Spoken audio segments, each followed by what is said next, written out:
Hello, this is Mark from My Keys to Music. Thanks for joining me on this video.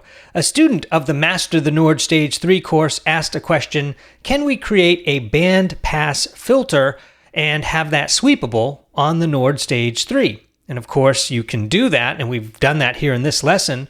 Along with that, I've included a bonus sound which I'm calling a bass drone sound to go along with that, and the two work really well together in my opinion.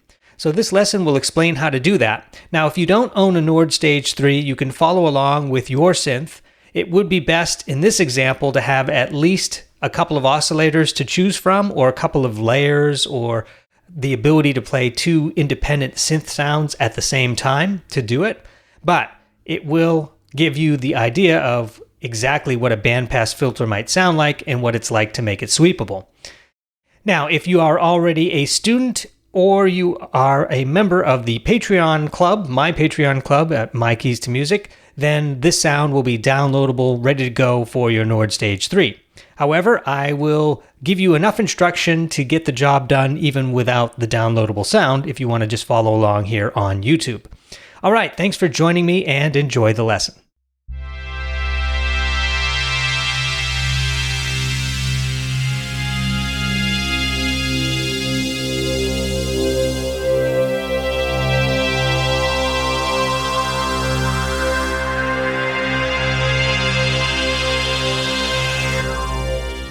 Here are the settings for panel A and B for the Nord Stage 3. I'm using the Nord File Viewer application to do this. I'll put a link in the description where you can find this application and use it for your own sounds. So I'm going to start with a brand new sound. I'm going to steal from Velvet Grand because it doesn't have a synth on by default. I'll turn off the piano here on A and B. And then for panel A, I'm just going to turn on the synth and initialize the synthesizer here. Put the volume all the way up and begin our lesson. Whenever you hear raspy sounds, it's traditionally some form of a saw wave, or it could be a square wave that's been shaped, or a pulse wave. If you hear rounded sounds or bell-like sounds, those are going to be either sine waves or triangles, but in this case it's a saw. And you can hear that is the basic tone of our example. And speaking of our example, let's go ahead and play that now.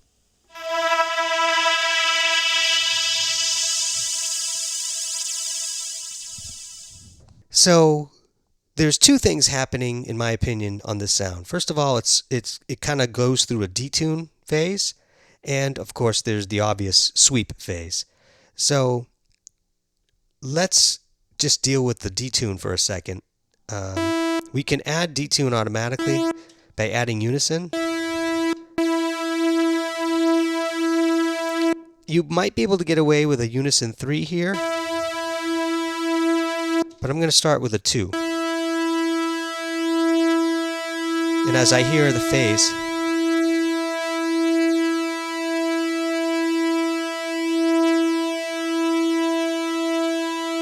that's what I hear, and that's probably a good pace.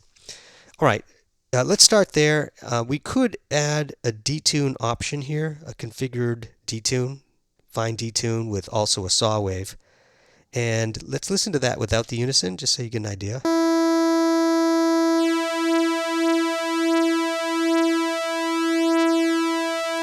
So I'm going to keep that on a 3, and I'm going to go 2 on this. Now I feel like we have adequate detune happening.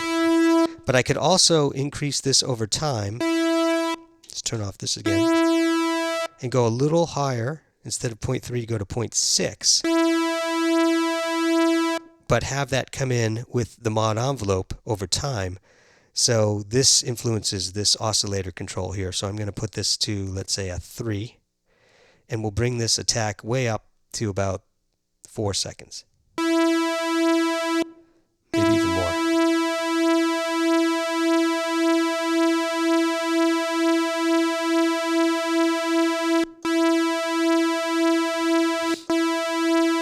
Let's start there, because I want it to kind of change over time. And let's add it to unison.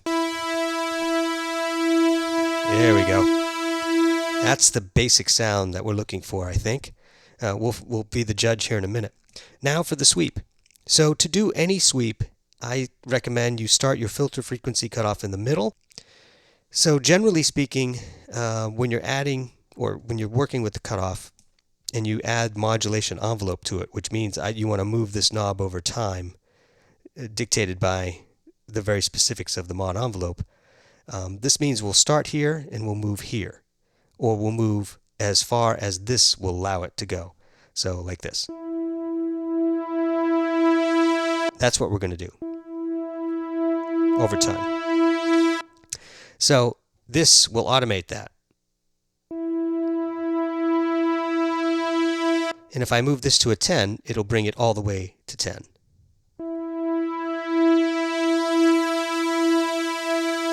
And it'll stay there for as long as this is up and this is up. That's volume. This is the modulation decay. So I am letting it die off at around 20 seconds because it seems like that's what the original sound did. It felt like you held it and then it eventually went away. Now the reason that got swallowed up there is because I didn't have enough decay here. You probably want to have as much decay here as you do here. This is 15 seconds, so this you want to probably go to 10 at least.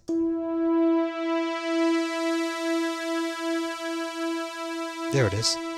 That's the timing of our sweep. Now we just got to get the sweep itself, which is easy.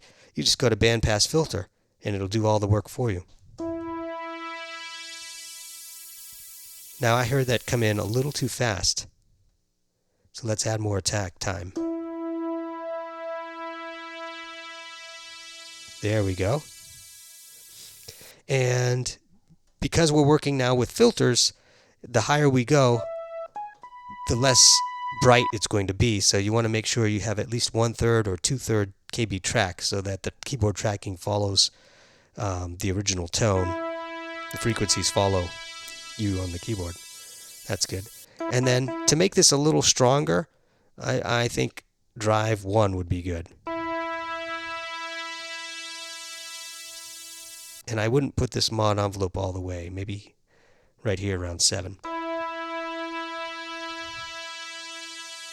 There we go. That sounds good. You can add some reverb. Maybe a stage 1 halfway. If you want to further enhance this sound, you can add the EQ, and you can use this sweepable EQ to enhance any of the frequencies that you find are going to make more dramatic effect. It looks like somewhere here in the 2 kilohertz would really hit you over the head with that.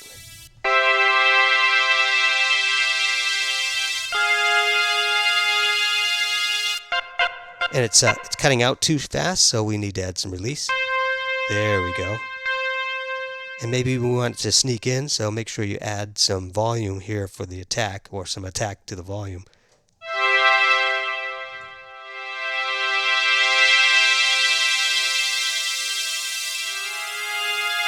Too much release.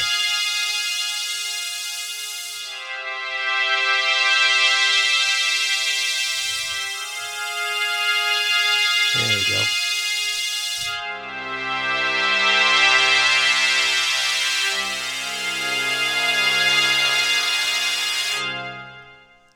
Did you hear how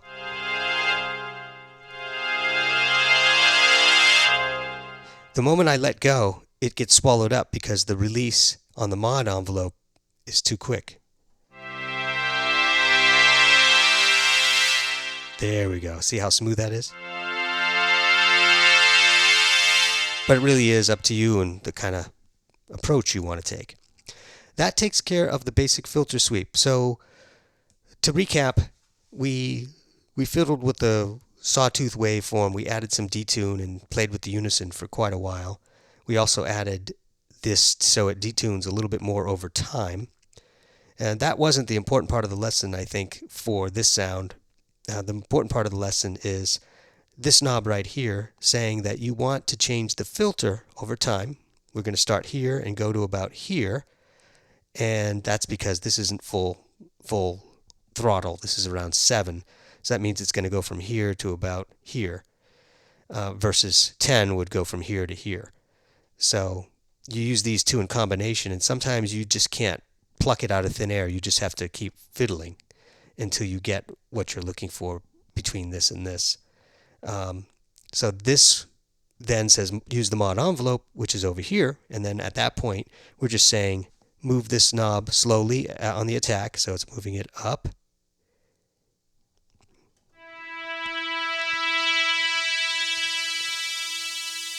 And then as I let go, the release will kick in and let it fade away. And then the decay just says, once we get to the full attack, start decaying that and coming back this way. And it will settle here so long as this is on sustain. But I also took this down to about 20. So, and this counts down the moment I push the note, or the moment the attack is done. Excuse me, the moment this attack is done, this decay is going to kick in. But this is dictating volume, so the volume is just coming out now. And I think that this is beating...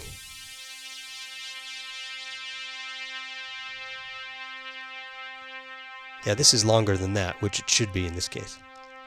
Anyway, you can fool around with all of these timings. Okay, so that's part one. Part two, I thought we would do is do a complementary sound to go along with this, which I'm calling the filter sweep drone. And I'm going to use the synth engine on panel B for that, and I'll reset that, sound initialize, and clear the decks. For this, I really want a very low, sinister bass tone.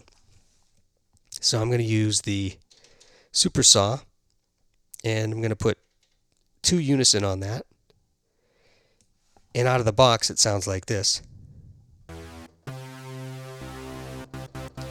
which is not sinister yet, but it will be here in about 30 seconds. We're going to take the filter frequency cutoff and really cut most of it down.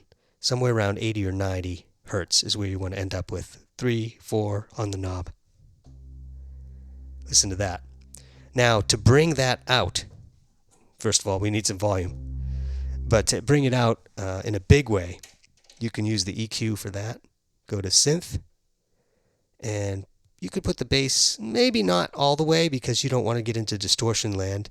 You can add a touch of drive here, 0.3 drive. Let's put the bass on 10. And these will have to adjust to taste. Treble won't matter much for those low tones. And then the mid, I'll just start here halfway. I'll just do nothing on the mid. All right, listen to this. Okay. That's a good start. Now, we want to sweep this so that it kind of gurgles and then comes up out of the surface, but at a longer pace than panel A. Because this is happening pretty quickly. This is happening over 9 seconds. We want the bass part to happen double that. So I'm just going to set this up here. We'll go to, let's see, 8. Let's go to 17 seconds on the attack for that. And what do we want to do with it? Well, we want to sweep this as well. Well, we're going to use the Moog filter to sweep that bass drone. And we're going to add quite a bit, a healthy amount of resonance, which will give it a neat effect as that attack hits the climax.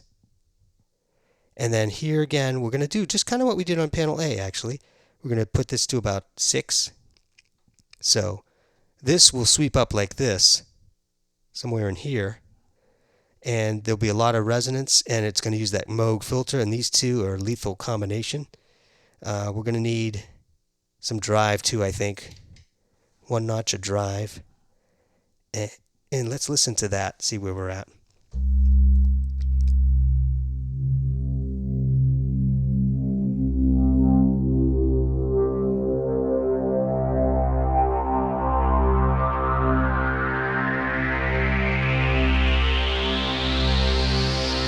I don't want it to end up so high.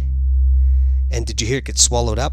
That's because once it hit the climax of the attack, the decay kicked in, and it probably had only a second, so we need to give it more than a second decay. Something like 10 seconds. Here we go. And that was a little too much resonance. I like the approach, but I don't want it to be so drastic. There, listen to that. We need some release too, so that when I let go, it doesn't go to... That's not bad. That's not bad. Still not enough decay. Okay, I'm going to be happy with that. I don't even need to audition it one more time. Let's just add both panels. But first, let's play panel A and remind ourselves what that sounds like. Unfortunately, as awesome as this sound is, it's got no bottom end. So combine it with that on panel B and let's see what we got.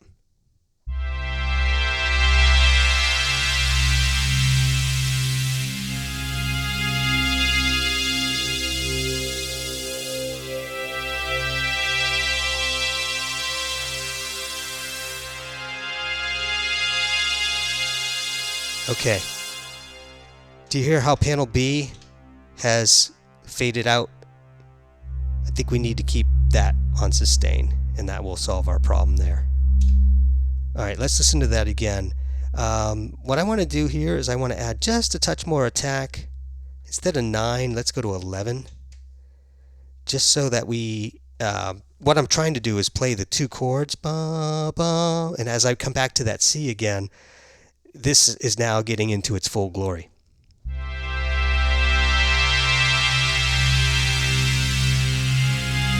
Here it comes. Aha. Yeah.